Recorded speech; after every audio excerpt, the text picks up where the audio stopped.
Hi friends, అందరూ ఎలా ఉన్నారు? నేను మీ సురేష్ కోనా.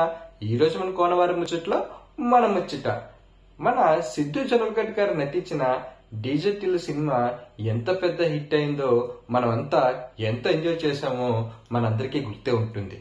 మరి ఆ సినిమాకి సీక్వెల్ గా వచ్చిన మూవీయే ఈ డీజే టిల్లు స్క్వేర్.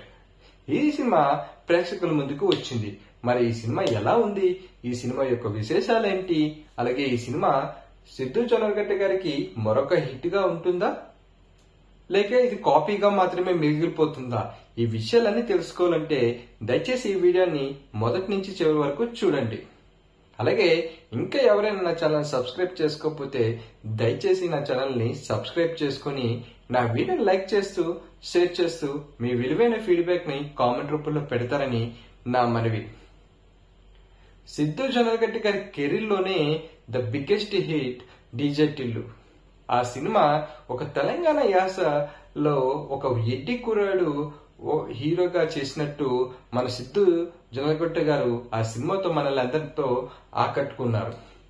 మరి ఆ సినిమాకి సీక్వెల్గా వచ్చిన డీజే టిల్లు స్క్వేర్ కూడా డీజే టిల్లుకి ఏమాత్రం తగ్గకుండా మనల్ని ఆకట్టుకుంటుంది.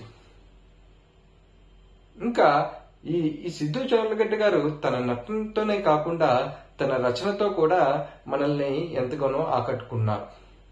ఈ సినిమాలోని ఒక్కొక్క డైలాగు సిద్ధు జొన్నలగడ్డ గారి రచనకి ఒక నిర్వచనంగా ఉండబోతున్నాయి.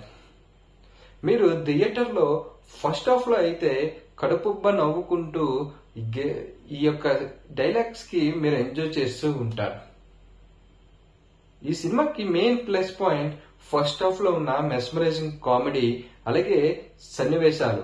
ఈ సినిమా ఏం తీసాడరా ఈ సీక్వెన్స్ అన్నట్టు ఫస్ట్ హాఫ్ అయితే ముందుకు సాగుతూ ఉంటుంది.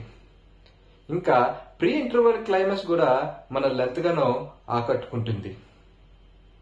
ఇంకా సెకండ్ హాఫ్ లో కొంత లాగింగ్ క్యారెక్టర్స్, అలాగే కొంత లాగ్ చేయడం వల్ల సినిమా మీద ఇంట్రెస్ట్ తగ్గుతుంది అన్నట్టు అనిపిస్తూ ఉంటుంది. కానీ మన సిద్ధు జొన్నలగడ్డ గారి మార్క్ డైలాగులతో మనల్ని సినిమాకి కట్టుబడేటట్టు చేస్తూ ఉంటాయి.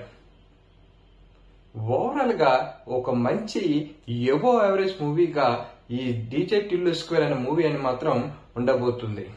ఇంకా నటీనటులుగా పర్ఫార్మెన్స్ గురించి వస్తే ఈ సినిమాలో డీజే టిల్లు లాగానే మన సిద్ధు జొన్నలగడ్డ గారు ఈ సినిమాలో కూడా తన మెస్మరైజింగ్ యాక్టింగ్ తో మనల్ని ఆకట్టుకుంటారు. ఇంకా తన కెరీర్ లోనే ఎటువంటి బోల్డ్ క్యారెక్టర్లు చేయని మన అనుపమ పరమేశ్వరన్ గారు ఈ సినిమాలో ఒక బోల్డ్ క్యారెక్టర్ ని చేసి మనల్ని ఎంతగానో ఆకట్టుకున్నారు. ఇంకా ఇతర నటీనటులు తమ క్యారెక్టర్లకు తగ్గట్టు తమ నటనను కనబర్చారు. ఇంకా ఈ సినిమాలో మ్యూజిక్ కూడా ఒక ప్లస్ పాయింట్ గానే చెప్పాలి. ఇంకా మాలిక్ రామ్ గారికి డైరెక్షన్ కూడా ఈ సినిమాని మనని ఆకట్టుకునేటట్టు చేస్తాయి. ఓవరాల్ గా ఈ సినిమాకి మన కోనవారి ముచ్చట్లో మనమిచ్చే రేటింగ్ 2.75 అవుట్ ఆఫ్ 5. ఇదండి డీజే టిల్లు స్క్వేర్ యొక్క విశేషాలు. ఇలాంటి మరిన్ని సరికొత్త విశేషాలతో మళ్ళీ కలుసుకుందాం. అంతవరకు సెలవు. దిస్ ఇస్ సురేష్ కోనా, కోనవారి ముచ్చట్లు. జై హింద్.